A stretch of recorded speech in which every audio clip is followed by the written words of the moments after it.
What's going on, Creator Factor fam? I'm the host who loves you the most, Ozeal, and you're tuned in to the podcast where business-minded content creators come to build, grow, and thrive through community and collaboration. Today's guest has been in the creator economy for the past 8 years, doing everything from email marketing to helping top creators launch and optimize strategies to scale brands and also launch podcast studios, apparently, content studios. We'll talk about that in a bit. She's at the forefront of Kit, kit.com, formerly known as ConvertKit. Some of you may or may not know, helping content creators like us level up our email game. And on top of that, she's also a podcast host of The Future Belongs to Creators. I love that name. Creator Factor fam, let's welcome to the show, Haley Janicek in the building. Haley, how you doing? I'm doing great. How are you doing? I'm so excited to be here. Excited. Thank you for being on the show because we were introduced by a mutual friend, Rob Sabis out there at Uscreen, and he was like, you really need to talk to Haley. She's amazing. She's doing a lot of great things at Kit. And so I'm excited to have you on to talk about everything that you're working on at Kit, the content studio that you guys just launched not too long ago, all the events. Before we get to that, Boise, I've never been to Boise. I know you lived in LA. I am born and raised in LA, but let me give you a quick little tip, okay? It's Boise.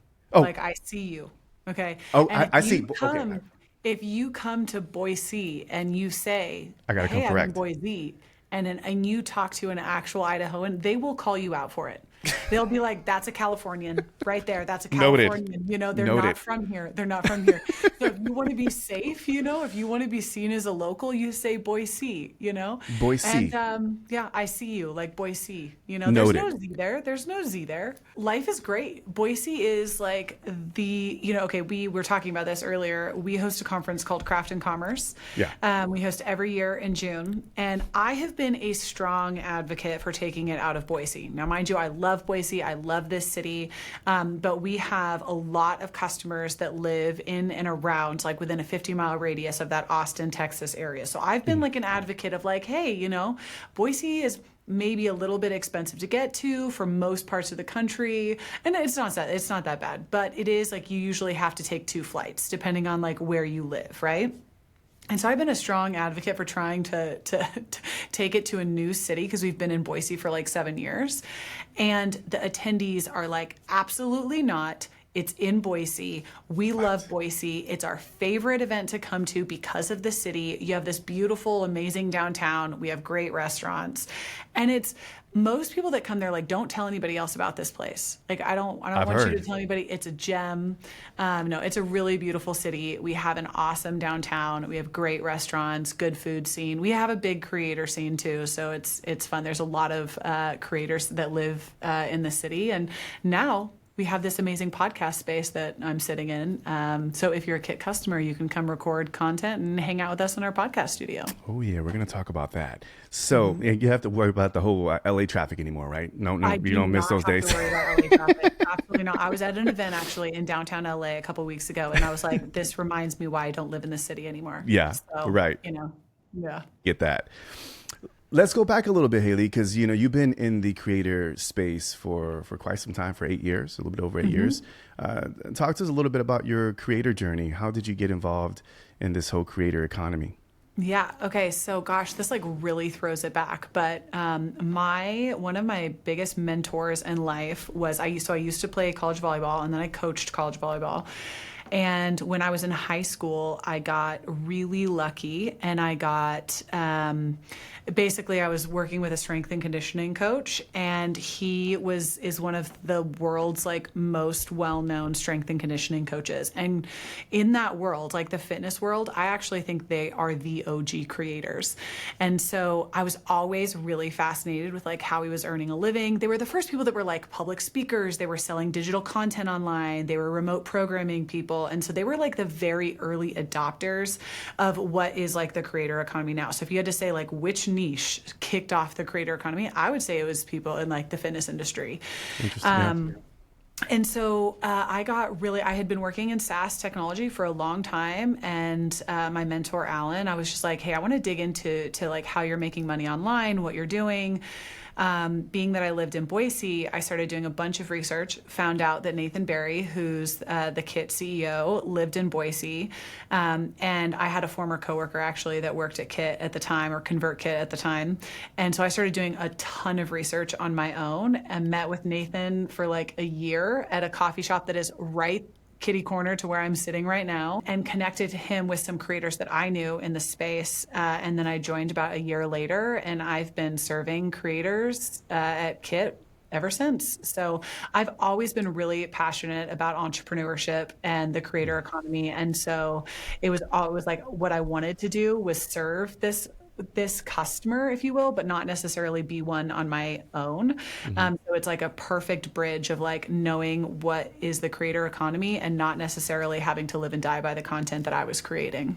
So Curious to know, since you don't consider yourself a creator, what is it about the content creator that's fascinating that you just love working with? This one's always hard for me because I'm like, people say this to me all the time. They're like, oh, you are a creator, you are, whatever. Anyways, and it's like you put together a whole studio, Haley. Yeah, I mean, like I dabble in lots of different areas. You know what I mean? We've had a podcast at Convert.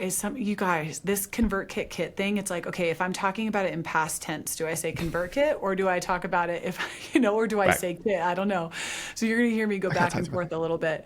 Yeah, like you said, I hosted the Future Belongs to Creators podcast that was run by ConvertKit for a really long time. And so I dabble a little bit, but it's mostly like I am super, super passionate about serving people that feel like they're called to a mission. And so I've always found it really inspiring when people are like, all right, I'm going to quit my job. I'm going to do this and I'm going to follow this thing that I feel passionate about following. And so I have always loved supporting person and being like the ultimate hype person. This is how you do it. This is what you're going to do. This is your next step. This is why email is really important. This is how you're going to create your content. This is how you're going to repurpose your content. And I've always loved being like the hype person for the creator rather than like the creator, I don't know. And not to say that I don't create. Yeah. It's just like, I like to live on the other side of things. Well, it sounds like you're very methodical. It sounds like you really understand how to put the pieces together. And I think that's a super compliment for creators. We need that. One thing that we always say, so like you think of how many creators that we have using Kit. So over the course of the last 8 years, I have seen the back end of how creators, because your email is like really like the operating system, the main operating system of most creators' business, especially like early creators that understand the importance of owning your audience. So I've seen the back end of how Sahil Bloom is building his email, how Amy Porterfield is doing it, how Jenna Kutcher's doing it, how they're growing, and how Sahil Bloom and James Clear, how they're building their businesses. I've been lucky to have like a backseat kind of view into how all of these creators, or Pat Flynn, or like how things have changed over the course of the years. Because when I started at Kit 8 years ago, it's like what creators are doing now is wildly different to grow their audience. So it's really fun to like have a backseat to like what all the best creators in the world are doing and how they're operating their businesses. So what do you say to the new creator getting to space that says, hey, email marketing is dead. Email, nobody's opening up. This is such an easy one this is such an easy one to win. Yes, let's talk about that. Okay. If you look, there's always a point in which a creator decides they realize, oh crap. I need email. There's always like a moment when that occurs in a creator's business. And there's some creators that were email first creators out of the gate. James Clear is a really good example of that. That's right. He always prioritized his email list, right? Tim Ferriss, an example of that. Now you look at like the current, like the creator economy now, and you look at a lot of the players that are coming into the space and they're focusing on building their audiences on rented real estate, right? They're building their audiences on TikTok or on Instagram or on Twitter and X. And they're building rented real estate. And then something usually occurs in their business at a certain point.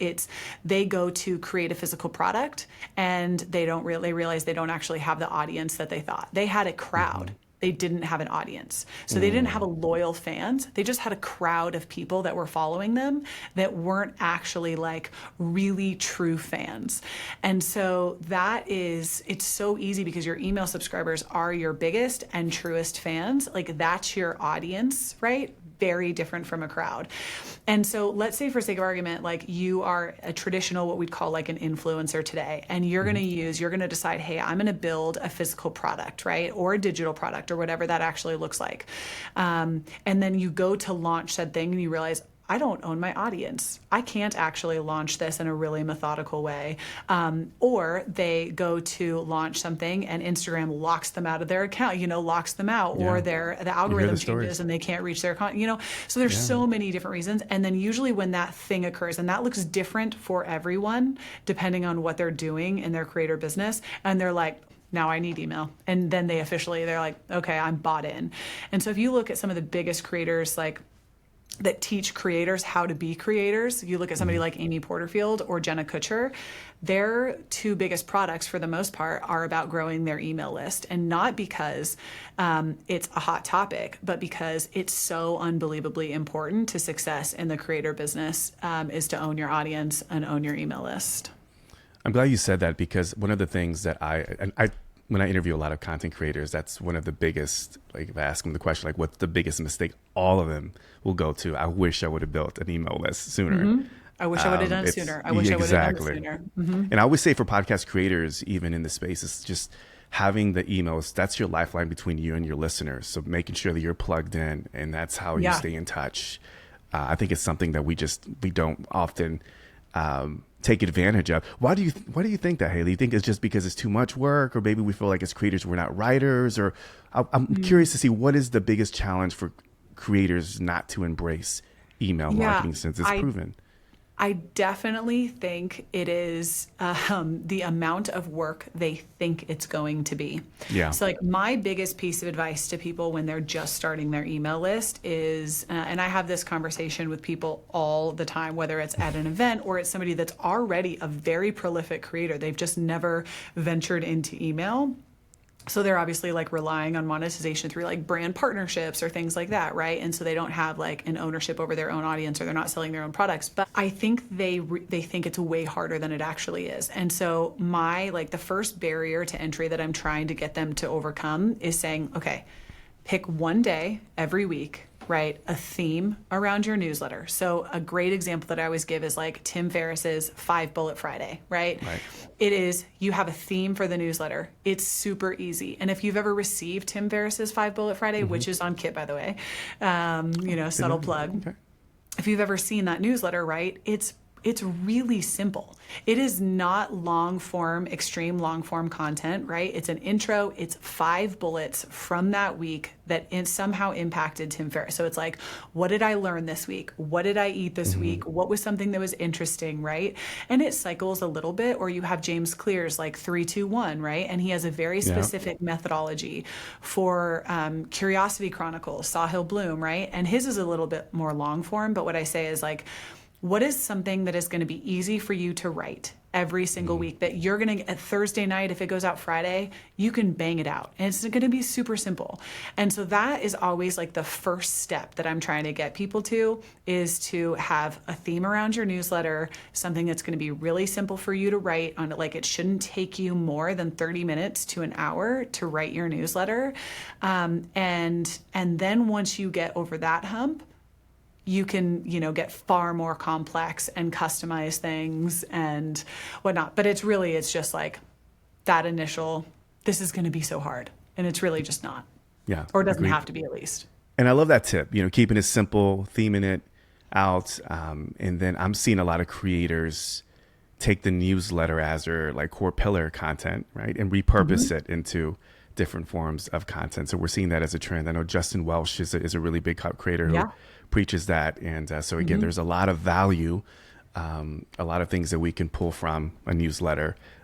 It's aside from just posting it or sharing it on a weekly basis, but really pulling out a ton of content from it. What's working right now? Are there any like unique strategies in regards to opt-ins? I know there was a phase where it was like ebooks and there's different lead magnets. What are you seeing like the successful content creators create to get email opt-ins? This is hard because I would say it's the same stuff that's always worked, right? Okay. It ultimately depends on your audience. Okay. So like right now, Sahil Bloom has an opt-in that he talks about all the time. Now, if you are familiar with Sahil's content, right, he is talking a lot about like just like personal development for the most part. And so he has an opt-in that's his 25 most loved books, right? The books that had the biggest impact on his life.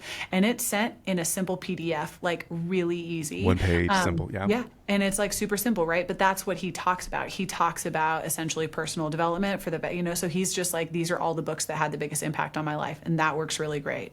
For people that are in like the food content space, right? It might be like a weekly recipe guide or something along those lines. The same things like still work. Still works. The question or the thing that you have to ask yourself is, what does your audience want? And if you know what your audience wants, then just create that for them. And it could be the same thing that they wanted 10 years ago. Another thing that I think works really well is an email course. So rather than creating like a PDF or a guide or something that you're offering, right, it might be like a 7-day course. So Nathan, our CEO, he has a, it's like, what is it? It's like money. He has a like a guide to wealth creation essentially, and it's an email course. And what he does is he just like adds an email to it. And I think there's like, I don't know, maybe 25, 40 emails or so.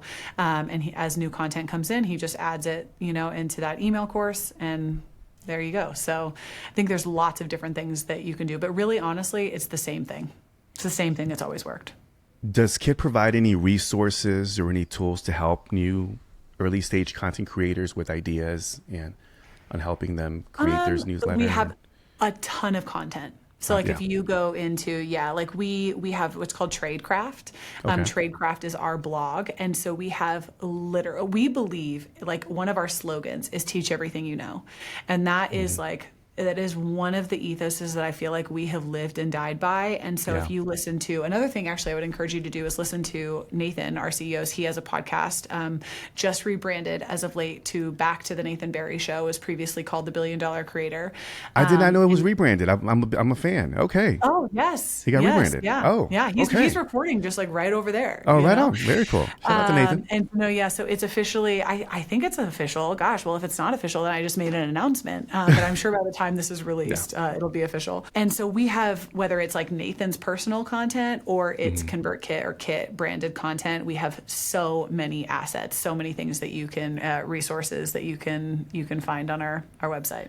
When I listen to his podcast, Haley, I'm just like, oh man, these are like just master classes. I mean, he really goes through a very thorough breakdown and asking the right question. I'm like, you know what? You don't need to listen to anything else. Just listen to this podcast and he'll give you different breakdowns, whether you're a coach or you're a service provider. It's a really, really great podcast. I'm going to make sure we link it up because I highly recommend that for content creators. There's a really good episode that I love with Paula Pant. And Paula Pant, she's like one of my favorite creators, but since we're, talking about email and talking on a podcast, this is it makes sense to talk about it, but she had this great graph on hers that if you're familiar with the podcast or you haven't watched it, they like actually get up and they workshop quite a bit of stuff on it's not a whiteboard, it's a blackboard, on their blackboard. And, one of the things that they're talking about is that email and podcasts actually have the same problem, right?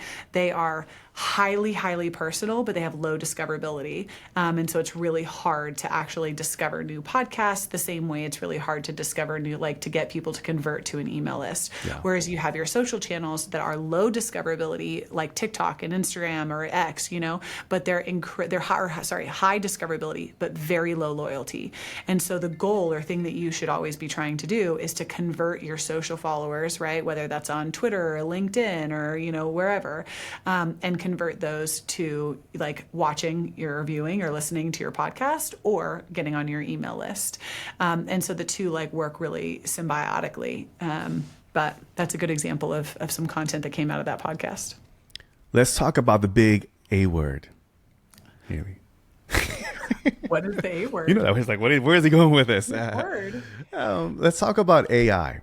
And let's talk about, like, where is this going? This is going Yeah. somewhere. I don't know. Let's Okay. talk about, AI is been a thing, especially Yeah. it's definitely impacting and influencing our creator space. Curious to know your thoughts and how Kit is adapting to AI and the way they plan on incorporating that in their email marketing.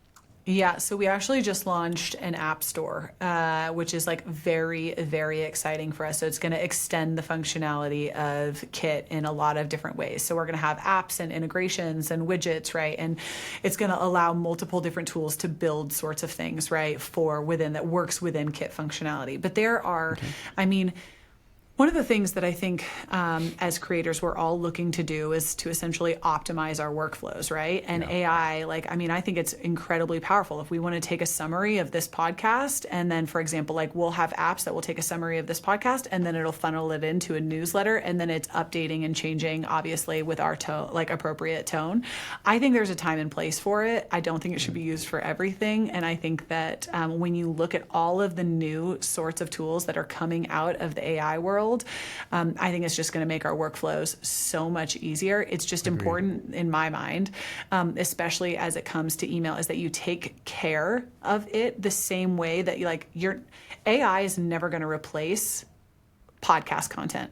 Right? It's two people having an interaction and talking, and you are like, you get to be humans, right? Yeah. Mm-hmm. And going back to the conversation that we just had about podcasts and email actually, right, being low discoverability, but high loyalty, the reason why it's so loyal, your fans are so loyal to it, is because it feels like you, right? They hearing your voice in somebody's ear for, let's say, an hour a week, every week for a year, right? Like you're going to become a loyal fan if you're committed. And that's the same thing that email does. So I think AI should absolutely optimize our workflows towards creating newsletters, but it still is going to require the amount of human touch that makes people feel connected the same way that like you are connected when you're listening to somebody's podcast. Love what you just said. So it's not there to replace talent. It's there to support the talent. At the end of the day, we still got to show up as human beings, and just still produce the content, right? As creators. Yeah, and it's, I love that you said that. It's hard because, like I said, like the value again of podcasts and newsletters is that it's high loyalty, right? And so it's like people will know if this is not written by you over time, and I don't know. I've seen some pretty amazing AI tools that actually like recreate your voice, right? It's and crazy. So it's like you're right. Yeah. So like I don't know. Maybe it does completely replace the podcast experience, but I sure hope not. As a podcaster, I'm going to go ahead and fight that. Yeah, Haley, we're not going to have that. We're not. I'm hearing it. I know there's Notebook and there's a few tools. But it's not there yet. And I don't know. I just hate to think that this is going to be something that we're gonna, as human beings, say, okay, I'm gonna go ahead and just forfeit anything that I have to say and allow this robot, this AI tool, to be able to replace me. I just don't see that ever happening, and I hope it never happens, because that's the important thing of just being alive, right? Is being able to share real human emotions and connections, which brings me up to this, Haley. One of the things that I really respect about what you guys are doing at Kit is that you take great pride in not only providing resources and tools for content creators, but also give them a live human experience through events. And I know that's something you're very passionate about. You mentioned the event that you guys had recently. Talk to us a little bit about Kit's philosophy on hosting events for creators to learn and connect. What are your thoughts on that? I love this question so much for so many different reasons. So like my journey at Kit actually is I joined on the sales side. And when I joined initially out the gate, and then from there, I started, what I realized is that this industry, very specifically, this industry is all about who you know and the connections that you have, right? So it's like the you and I connecting right now is through a mutual friend in Rob, right?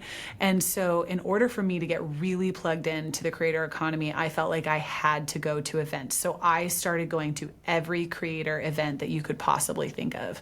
And that's what essentially, like we'll say, filled build my pipeline, right? It was like real connections and relationships. And it allowed me the opportunity to actually serve someone and like to get to like use my superpower, which is human connection and is that hype girl. So like having a conversation with somebody and being like, oh my gosh, you could do this, or I've seen this creator do this. And that's really, really hard to do over email, right?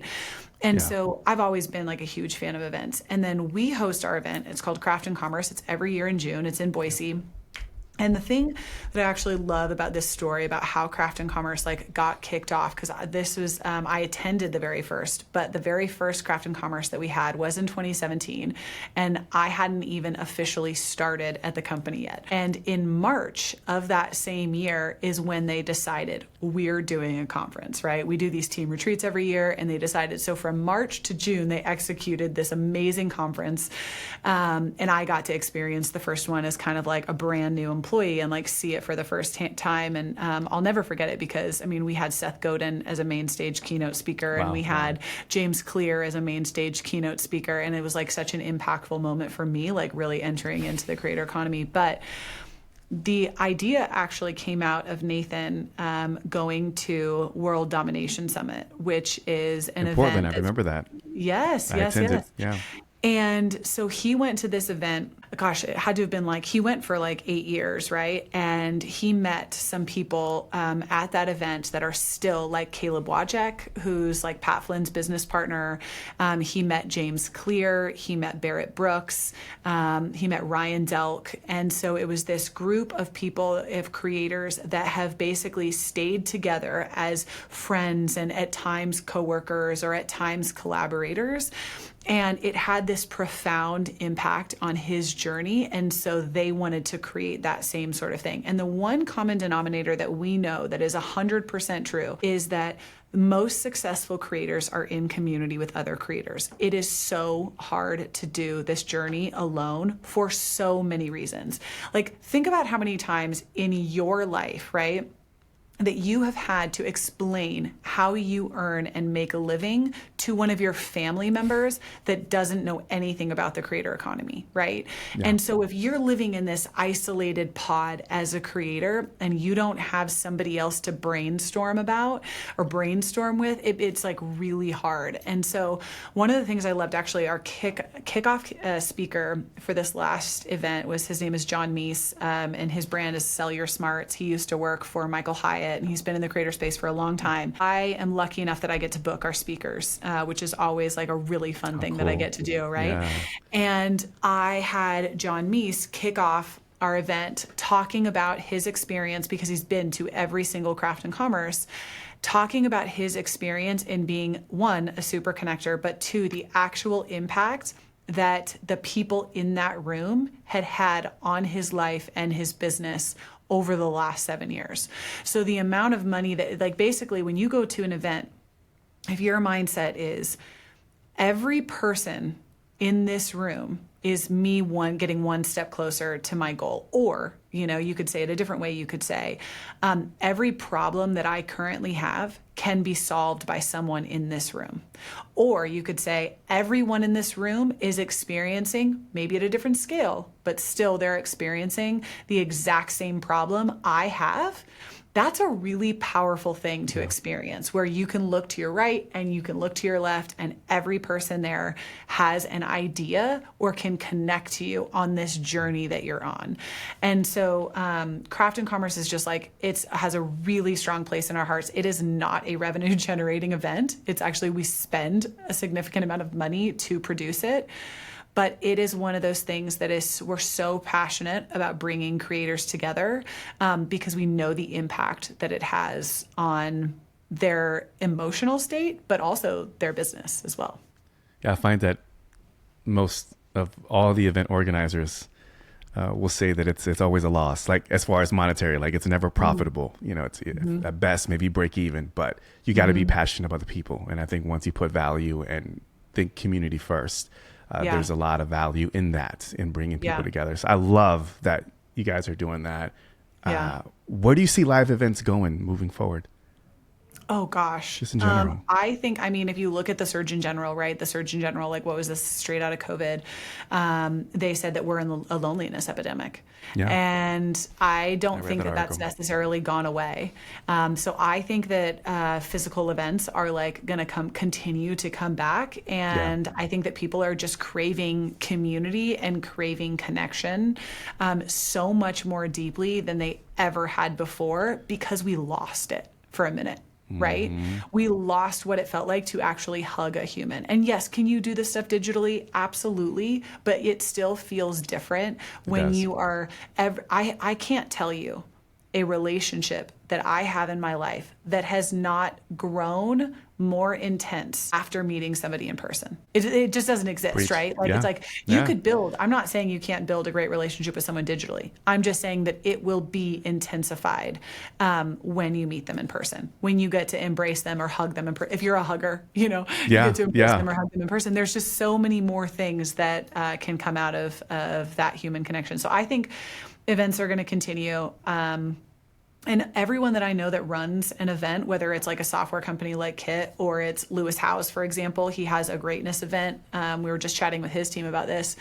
Like that's the direction that they're going. And it is so hard to produce, but the impact that it has on people makes it so worth it across the board.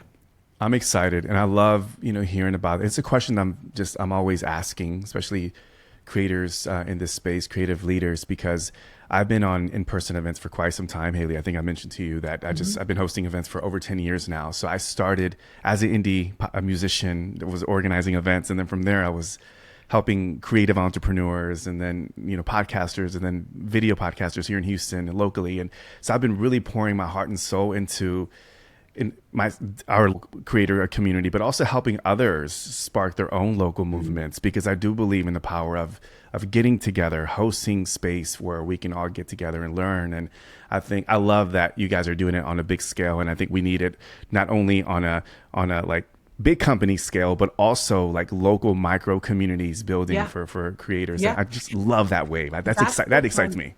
We're doing that. Like, I mean, right now in this podcast studio today, we have somebody that flew in from Wisconsin. We had 3 local people that were in. We have me that's here. We have Nathan that's here.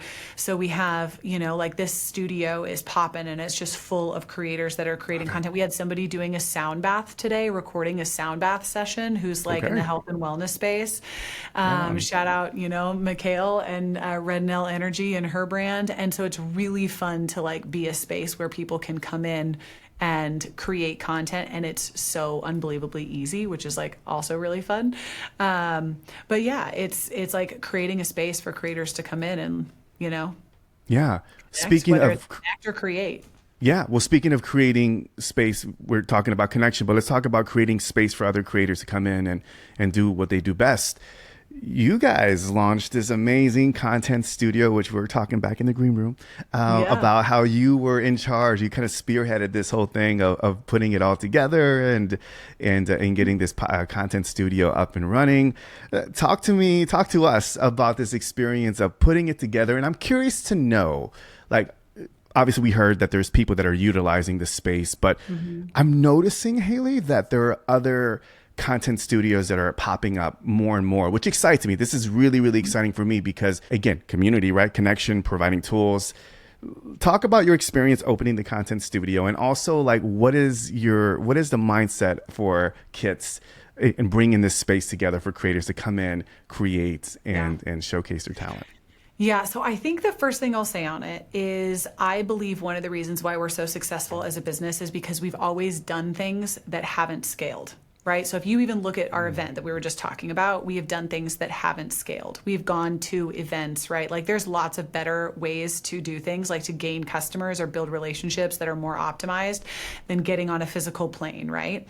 So we've always done things that haven't necessarily scaled. And so the podcast studio, this is an iteration on an idea that Nathan had like 7, 8, 9 years ago, actually. I think he talked about it at our first team retreat, and he thought it was going to be a coffee shop. And because he operated, and we actually have, You can see this book. I was about to say a coffee house in the studio would be pretty cool, Haley. I know. Hey. So we have this book right here. You can see it's called, for those that are dope. listening, it's called I Am a Creator. And this book is it's basically stories of all of our customers and the human, like everything from the human element to also like the breakout of how they monetize, right? So it's like 30% this, 30% that, so on and so forth. Very cool. But the reason why I bring that up is because he always wanted a space where creators could come together and create, because we're so lonely, right? And because we're operating in this small little ecosystem in our digital world, and we weren't actually connecting with other people. And so that's why he's like, I thought it would be a coffee studio, and so on and so forth. And then years later, after he started the Billion Dollar Creator podcast, he desperately wanted like his own studio. And so it kind of like the bug, he got the bug again. And we were just working on essentially building the business. And being that I love real estate and I love design, all that sort of stuff, I was like, oh, loop me. I really care about this. Like, so loop me into the conversations with the real estate agent. And then Nathan is, he's known for launching, like he gets a bug up, and he decides like he will chase that thing down, and so it doesn't matter if it makes sense. He's like, we were all in at this point. And I'll never forget, we were in Mexico at a team retreat, and he was just like, and it was like, are we going to do this? Are we going to do it? Yes or no? And he said, who's going to do it, Haley? Who's going to do it? And I said, I'm going to do it. And this is not my job to build out podcast videos, as I said, and I was like, I'm going to do it. And so I rallied. We had a really good friend. I have a personal friend who's a contractor. We ended up securing this space that we've got, which is an amazing first floor unit, downtown Boise, kitty corner to that coffee shop that was like where Nathan and I met, for the first time 8 years ago. And it's like the perfect space. So we have 5 podcast studios in here. We have a home podcast studio for the Nathan Barry Show, which is amazing. And he has all of his guests fly in. And then we have 2 solo recording studios. So the one that I'm in is a solo recording studio. So it's great because I can record a course in here. We had a gentleman in here who's from Wisconsin who flew in here for the day to record course content. And we have another one that's a single studio, and it's great for stuff like this, obviously. And then we have 2 group podcast studios. And it's been so fun to see people coming in here and collaborating, and the energy that people have when they're creating, right? Because like that's the best part about being a creator, is the creation part. But it's also a bottleneck because it's kind of hard. You have to have the camera equipment. You have to have the best audio. You have to have like a set design behind you.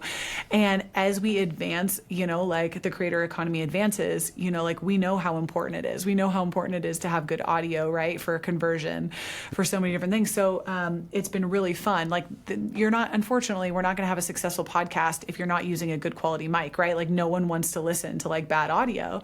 And so what we wanted. Thank you for saying that, by the way. You're welcome. You're welcome. So nobody wanted to we wanted to make it so unbelievably easy. And so you walk in, you hit a couple buttons, the lights go on, the cameras go on. Plug and play. It's so plug and play. And it's been amazing. And we're launching one in Chicago, launching one in New York, and maybe Austin and LA, depending on which, All right, so Austin's like, I'm not mad at you, Haley, because Austin's about 2 hours away. I'm saying if it was Houston, I mean, just throw our name out there. But Austin's a great city. Let's be in Texas. Awesome. Okay.